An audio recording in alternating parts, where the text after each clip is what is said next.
I'm here with Bruce Trumbower, property owner and member of the Conservation Coalition in our Wildlife Habitat Improvement Series. Today we're talking aspen cuts.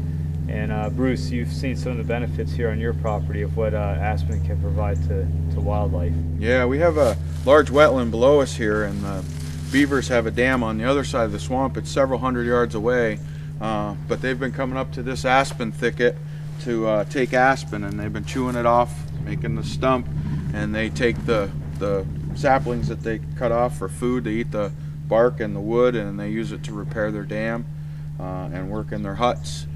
So it's definitely had a benefit to the wildlife here. We're going to have Duncan come on and tell you how to do an aspen cut and what you can expect as far as benefits go on your property. All of these trees, 4 or 5 of them, are all aspen trees.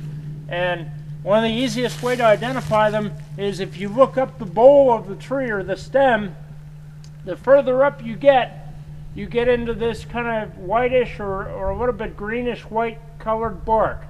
Down low, the tree will be very kind of rough bark and gray, but as you climb the tree, it will become more white color, and it has big fat red buds up there as well.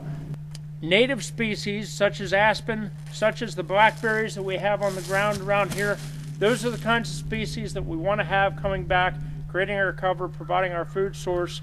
And the food source that they provide is generally a more nutritious and better quality food source for the wildlife species that we want to attract, rather than having multiflora rose and honeysuckle coming back.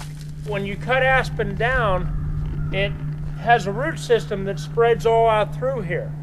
And by cutting it down, it triggers a chemical response in that root system, and when spring comes along, you'll have individual trees or sprouts that come up from each one of those roots that spread out into here.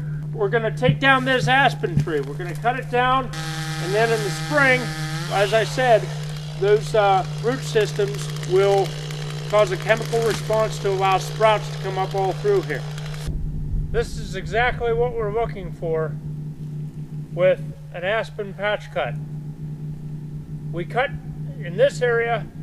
Bruce Trumbower, the landowner, cut 2, 3, 4 aspen trees on the edge of this field. And this is what resulted.